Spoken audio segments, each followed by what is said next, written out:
اللہ من الشیطان الرجیم بسم اللہ الرحمن الرحیم سورۃ المائدہ مدنیۃ۔ یہ سورۃ مائدہ ہے، یہ نبی کریم علیہ الصلوۃ والسلام پر ہجرت کے بعد مدینہ المنورہ میں نازل ہوئی تھی، اور اس کی 120 آیات بینات ہیں اور 16 اس کے رکوع ہیں، اور یہ قرآن پاک کی 114 صورتوں میں سے 5ویں صورت ہے ترتیب کے لحاظ سے۔ پہلی صورت سورۃ الفاتحہ، دوسری صورت سورۃ البقرہ، اور تیسری صورت سورۃ آل عمران، اور چوتھی سورۃ نساء، اور یہ 5ویں صورت مائدہ ہے۔ اور یہ اللہ تبارک و تعالیٰ نے مدینہ شریف میں حضور علیہ السلام پر نازل فرمائی، سوائے ایک آیت کے۔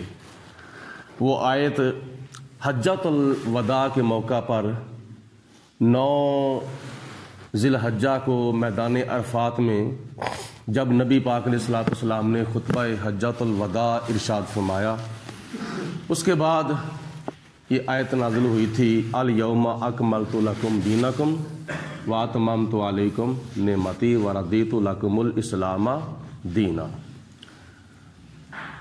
ایک حدیث پاک میں آتا ہے کہ ایک یہودی نے حضرت سیدنا عمر فاروق رضی اللہ تعالیٰ عنہ سے کہا کہ تمہارے قرآن میں ایک آیت ہے، اگر خدا تعالیٰ ہماری تورات میں وہ آیت نازل کرتا تو جس دن وہ آیت نازل ہوتی ہم اس دن عید مناتے، ہم خوشی کرتے۔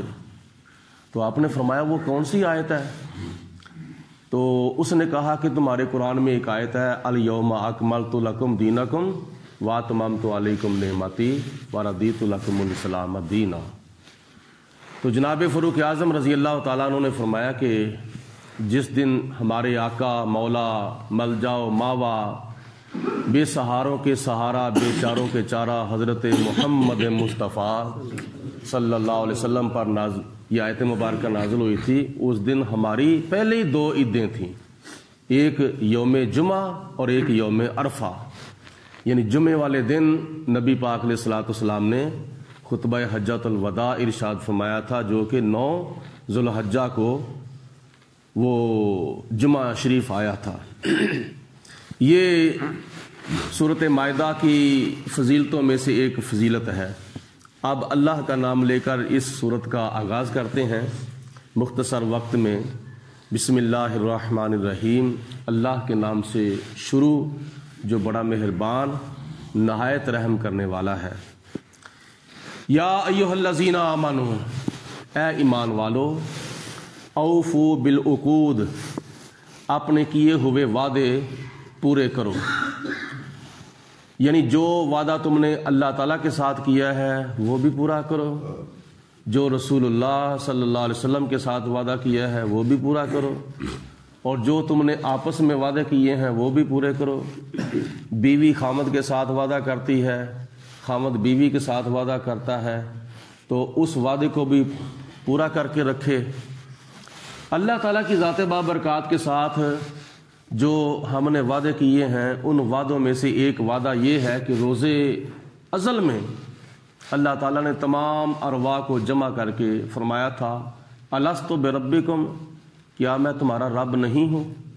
تو ساری روحوں نے بیک زباں ہو کر کہا تھا، بلا، ہاں یا اللہ، کیوں نہیں، تو ہمارا رب ہے۔ پھر دنیا کے اندر جب وہ روحیں آئیں، ان میں سے کوئی ہندو بن گیا، کوئی سکھ بن گیا، کوئی دیریا بن گیا، کوئی چاند کی پوجا کرنے لگ گیا، کوئی درختوں کی پوجا کرنے لگ گیا، کوئی سورج کی پوجا کرنے لگ گیا، کوئی بتوں کی پوجا کرنے لگ گیا، کوئی پتھروں کی، کوئی ہوا کی، کوئی پانی کی، کوئی آگ کی۔ تو انہوں نے اللہ تعالیٰ کے ساتھ وعدہ کیا ہوا بلا دیا، توڑ دیا۔ لیکن خدا کی ذات بابرکات نے فرمایا کہ اگر تم نے روز ازل کے اندر مجھے رب مانا تھا تو اب دنیا میں جا کر تم نے اس وعدے کو بھلانا نہیں بلکہ یاد رکھنا ہے اور وہ پورا کرنا ہے۔ اور وہ پورا کب ہوگا؟ جب تم خدا تعالیٰ کی ربوبیت کا اقرار کرتے ہوئے اللہ کی بندگی کرو گے۔ خدا تعالیٰ کی جب تم پوجا کرو گے تو پھر وہ وعدہ پورا ہوگا، جب خدا کو چھوڑ کر تم غیروں کی پوجا کرو گے تو پھر وعدہ خلافی ہوگی۔ اللہ کے ساتھ کیا ہوا وعدہ پورا کرو، آپس میں کیے ہوئے وعدے پورے کرو۔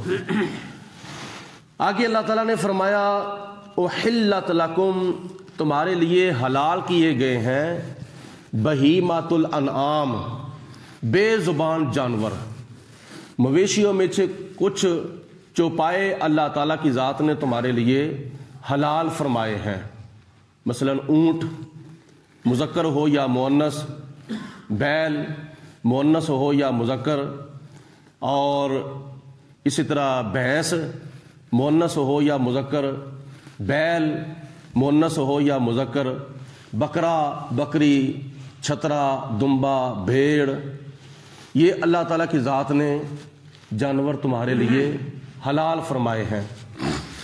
الا ما یتلا علیکم، سوائے ان جانوروں کے جن کا آگے ذکر کیا جا رہا ہے، جو آیتیں تمہارے اوپر آگے تلاوت کی جا رہی ہیں، اور ان آیتوں میں ان جانوروں کا بیان ہے جو حرام کیے گئے ہیں۔ ان جانوروں کے علاوہ اللہ کی ذات بابرکات نے تمہارے لیے چوپائے بے زبان جانور جو ہیں وہ حلال فرمائے ہیں۔ غیر محل الصید وانتم حرم، اور شکار کو نہ حلال سمجھتے ہوئے جب کہ تم حالت احرام میں ہو۔ بندہ جب خانہ کعبے کا عمرہ کرنے کے لیے یا حج کرنے کے لیے احرام باندھتا ہے تو اس وقت اس کے اوپر بہت سی پابندیاں لگ جاتی ہیں۔ جس طرح آگے ماشاءاللہ رمضان المبارک کا مہینہ آ رہا ہے، تو رمضان المبارک کے مہینے کے اندر صبح سحری سے لے کر غروب آفتاب تک مسلمان روزے رکھتے ہیں، تو کئی چیزیں ایسی ہوتی ہیں کہ جو روزے کے علاوہ حلال ہوتی ہیں اور وہ روزے کے دوران حرام ہو جاتی ہیں، پابندیاں لگ جاتی ہیں۔ اسی طرح کئی چیزیں احرام باندھنے سے پہلے حلال ہوتی ہیں، لیکن جب اللہ تعالیٰ کی ذات بابرکات یہ خوش نصیبی عطا فرمائے، جب عمرے کا یا حج کا کوئی بندہ احرام باندھ لیتا ہے تو کئی حلال چیزیں بھی اس کے اوپر حرام ہو جاتی ہیں، اور ان چیزوں میں سے ایک چیز ہے شکار کرنا۔ حلال جانوروں کا شکار کرنا یہ حلال ہے، لیکن جب بندہ احرام باندھ لے گا تو اس وقت اس کے اوپر وہ شکار کرنا حرام ہو جائے گا۔ غیر محل الصید وانتم حرم، تمہارے اوپر شکار کرنا حرام ہے جب تم حالت احرام میں ہو۔ تو جو بندہ حالت احرام میں ہوتا ہے وہ محرم کہلاتا ہے، اور ایک ہوتا ہے محرم، ایک ہوتا ہے محرم، ایک ہوتا ہے محرم۔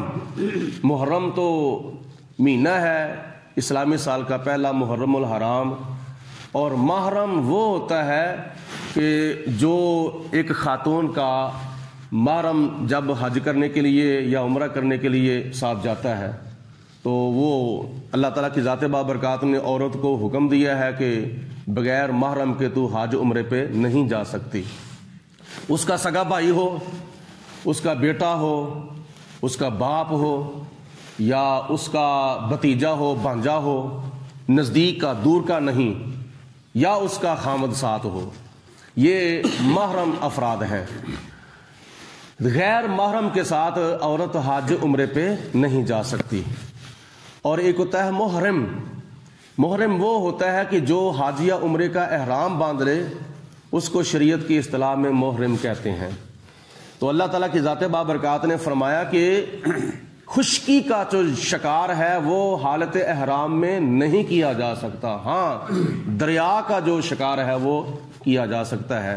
اگر احرام باندھنے والا حالت احرام کے اندر خشکی کا شکار کرے گا تو وہ بھی اس کے لیے حرام ہوگا، اور کسی اور کے لیے بھی وہ حرام ہوگا، کوئی اور بھی اس کو نہیں کھا سکتا۔ ان اللہ بے شک اللہ تعالیٰ یحکم فیصلہ فرماتا ہے ما یرید جو وہ چاہتا ہے، یعنی اللہ تعالیٰ جس کو چاہے حلال فرما دے، جس چیز کی چاہے وہ حرام فرما دے، وہ علی کل شیء قدیر ہے۔ یہ صورت مائدہ کا آج آغاز ہے جس کی آیت نمبر 1 پڑھی گئی ہے۔ اللہ پاک ہم سب کو یاد رکھنے کی، عمل کرنے کی توفیق عطا فرمائے۔ کل انشاءاللہ تعالیٰ فجر کی جماعت 5:20 پر کھڑی ہوگی، تو کوشش کرنا سارے افراد جماعت کے ساتھ نماز پڑھیں، بلکہ اوروں کو بھی اٹھانے کی کوشش کرنا۔ اللہ پاک سب کو جزا عطا فرمائے۔ وآخر دعوانا الحمدللہ رب العالمین۔